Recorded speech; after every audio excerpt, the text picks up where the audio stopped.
नमस्कार दोस्तों, स्वागत है आप सभी का इस वीडियो में।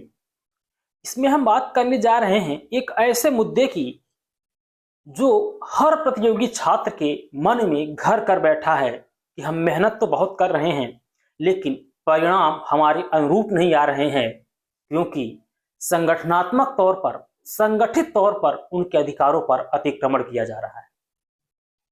आखिर क्या वजह है कि ओबीसी अभ्यर्थियों का कट ऑफ जनरल कैटेगरी के कट ऑफ से ऊपर चला जाता है, ईडब्ल्यूएस का कट ऑफ ओबीसी से कम हो जाता है? क्या इसके जिम्मेदार अहिर और कुर्मी बिरादरी के उम्मीदवार हैं? क्योंकि एक धारणा ये भी ओबीसी के मन में बैठा दी गई है कि जो यादव और कुर्मी बिरादरी के उम्मीदवार हैं ये सारी मलाई खा रहे हैं और जो अति पिछड़े हैं, जो पिछड़े हैं, जो वाकई आरक्षण के हकदार हैं, उनके साथ न्याय नहीं हो पा रहा है। विस्तार से समझेंगे, वीडियो थोड़ा लंबा होगा लेकिन पूरा देखिएगा, आपके सभी प्रश्नों का उत्तर मिल जाएगा। तो चलिए शुरू करते हैं। उत्तर प्रदेश में अलग अलग आयोग हैं जो भर्तियां करते हैं, लेकिन हम इस वीडियो में मुख्य रूप से और अंतिम रूप से भी उत्तर प्रदेश लोक सेवा आयोग की बात करेंगे। जो भर्तियां उत्तर प्रदेश लोक सेवा आयोग करता है उसमें कैसे आरक्षण के नियम तय होते हैं, उसमें कट ऑफ कैसे निर्धारित की जाती है, और खास तौर पर यूपी पीसीएस की बात करेंगे। 2022 की पीसीएस परीक्षा में ओबीसी का कट ऑफ था 114 और जनरल कैटेगरी का कट ऑफ था 111। इसी प्रकार 2023 की पीसीएस परीक्षा में ओबीसी का कट ऑफ था 128, सामान्य वर्ग का कट ऑफ था 125। और जैसे ही ओबीसी अभ्यर्थी इस कट ऑफ को देखते हैं तुरंत आक्रोशित हो जाते हैं कि आखिर ये हुआ कैसे, हमारा कट ऑफ ऊपर गया, उनका नीचे आ गया, है ना। तो चलिए स्टेप बाय स्टेप समझते हैं। अब यूपी पीसीएस में कैसे आरक्षण निर्धारित किया जाता है इसको समझिए। मान लीजिए कि 100 सीटें हैं और उन 100 सीटों में आरक्षण पहले से डिवाइड कर देते हैं। 49% ओबीसी एससी एसटी का हो गया और 10% हो गया ईडब्ल्यूएस का, टोटल हो गया 59%। बची 41 सीटें। अब 41% में सामान्य वर्ग के अभ्यर्थी क्वालिफाई करेंगे।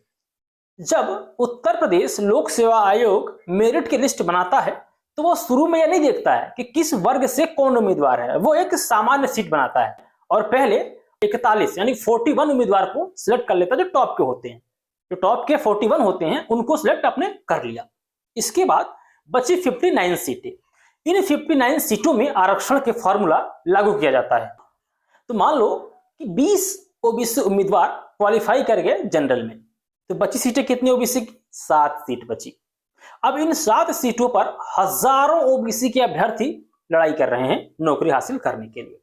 अब इसमें जो टॉप के 7 उम्मीदवार होंगे वो सिलेक्ट हो जाएंगे। तो इस प्रकार ओबीसी की जो कट ऑफ होती है वो आगे निकल जाती है और जो मूल ओबीसी आरक्षण की भावना है वहां पर डिफीट कर जाती है, पराजित हो जाती है। थोड़ा और आगे बढ़ते हैं। अब यहीं से गड़बड़ी शुरू हो जाती है कि यार जो ओबीसी का उम्मीदवार है अगर वो जनरल में क्वालिफाई कर गया तो फिर उसे जनरल क्यों न माना जाए, उसे ओबीसी क्यों माना जा रहा है? नियम तो ये होना चाहिए ना कि अगर मैंने सामान्य वर्ग में क्वालिफाई किया तो फिर जो रिजर्व सीट थी वो सीट खाली ही मानी जाए, न कि वो सीट भरी मानी जाए। लेकिन सरकार क्या करती है, उत्तर प्रदेश लोक सेवा आयोग क्या करता है कि अभ्यर्थी जिस वर्ग का है उसे उसी वर्ग में रखता है, चाहे वो टॉप क्यों ना कर जाए। समझ रहे? अब इसकी वजह से होता क्या है, मान लो कि जनरल कैटेगरी में, सामान्य वर्ग में अब कोई लो कैंडिडेट प्रोफाइल का कैंडिडेट है, किसी के नंबर कम है, कोई उस लेवल का परफॉर्म नहीं दे पाता जितना कि ओबीसी के लोग दे पा रहे हैं परफॉर्मेंस आजकल। तो इस वजह से सामान्य कैटेगरी की जो कट ऑफ होती है वो गिर जाती है। अब देखिए, अब यहीं पर एक प्रचार यह किया जाता है कि कुछ प्रमुख ओबीसी जातियां हैं जैसे यादव, कुर्मी, ये सबका आरक्षण खा रही हैं। अब उदाहरण से समझिए कि यादव और कुर्मी अगर इनके कैंडिडेट पढ़ाई लिखाई करके सामान्य वर्ग की योग्यता हासिल कर ले रहे हैं, सामान्य वर्ग में क्वालिफाई कर ले रहे हैं, तो इन्हें सामान्य वर्ग क्यों नहीं माना जा रहा है? उत्तर प्रदेश लोक सेवा आयोग, उत्तर प्रदेश शासन यहीं पर खेल कर रहा है। कि इनको भी ओबीसी में ही रख रहा है, जबकि सभी की मांग क्या है? जो गैर यादव, गैर कुर्मी ओबीसी हैं, उनकी मांग यही है ना कि आप इनको सामान्य वर्ग में मान लो। अगर ये क्वालिफाई कर गए तो मान लीजिए। तो इनको सामान्य वर्ग मान लेने से शेष जो सीटें रिजर्वेशन कैटेगरी की हैं वो सुरक्षित रह जाती हैं और वहां पर उन वर्गों का प्रतिनिधित्व हो सकता है जो जरूरतमंद हैं। लेकिन सरकार ऐसा नहीं कर रही है और इसीलिए ओबीसी के साथ जो सामाजिक न्याय की भावना जुड़ी हुई थी वो पराजित हो रही है। उत्तर प्रदेश लोक सेवा आयोग इसको नहीं मान रहा है। इसीलिए अभी कुछ दिन पहले प्रयागराज में लोक सेवा आयोग के सामने हजारों की संख्या में अभ्यर्थी धरना पे बैठे थे। उनकी मांग यही थी कि आप इस नियम को बदलिए।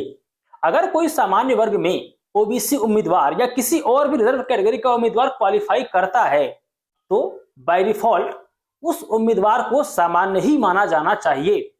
ओबीसी का जो कोटा था 27% कोटा, उस पर कोई इंपैक्ट, कोई प्रभाव नहीं पड़ना चाहिए। लेकिन सरकार ये नहीं मान रही है। ओबीसी की कट ऑफ अधिक जाने का तात्पर्य सिर्फ पढ़ाई लिखाई से नहीं है, ये आरक्षण के नियमों की विसंगतियों की वजह से है। अगर उत्तर प्रदेश शासन इन नियमों को दुरुस्त कर दे तो सामाजिक न्याय की जो भावना है, सामाजिक न्याय का जो कॉन्सेप्ट था, उसको पूरा किया जा सकता है। परंतु ऐसा करने की बजाय एक वर्ग यह प्रचारित करने में लगा है कि ओबीसी वर्ग का सारा आरक्षण, सारी मलाई तो यादव और कुर्मी जाति के ओबीसी खा ले रहे हैं, बाकी लोगों को अवसर ही नहीं मिल रहा है। जबकि वास्तविकता यह है कि शासन ने ही ऐसी व्यवस्था बना दी है, ऐसी विसंगतियां उत्पन्न कर दी हैं कि कुछ वर्गों को इसका फायदा हो रहा है और शेष जातियां पीछे रह जा रही हैं। तो क्या इसका समाधान यह है कि कुर्मी और यादव बिरादरी को ओबीसी से ही बाहर कर दिया जाए? The answer is no. इसका समाधान यह कतई नहीं है।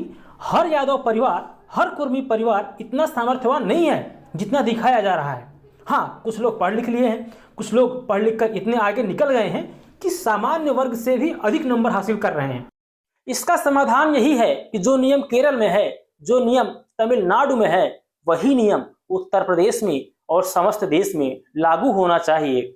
यदि रिजर्व कैटेगरी के कोई भी उम्मीदवार सामान्य वर्ग में क्वालिफाई करता है तो उससे रिजर्व कैटेगरी की सीटें बाय डिफॉल्ट खाली हो जानी चाहिए, उसे सामान्य वर्ग का उम्मीदवार माना जाना चाहिए। लेकिन ऐसा हो नहीं रहा है। मुझे लगता है मैंने अपनी बात कह दी है और बहुत सारे विषयों पर स्पष्टता भी आपको मिल गई होगी। अगर वीडियो अच्छा लगा तो शेयर कर दीजिए, लाइक करना चाहें तो लाइक कर दीजिए, कमेंट कीजिए और लोगों को बताइए कि वास्तविकता क्या है, शासन कहां पर आपके साथ खेल कर रहा है, इसकी आवाज बुलंद कीजिए। नमस्कार।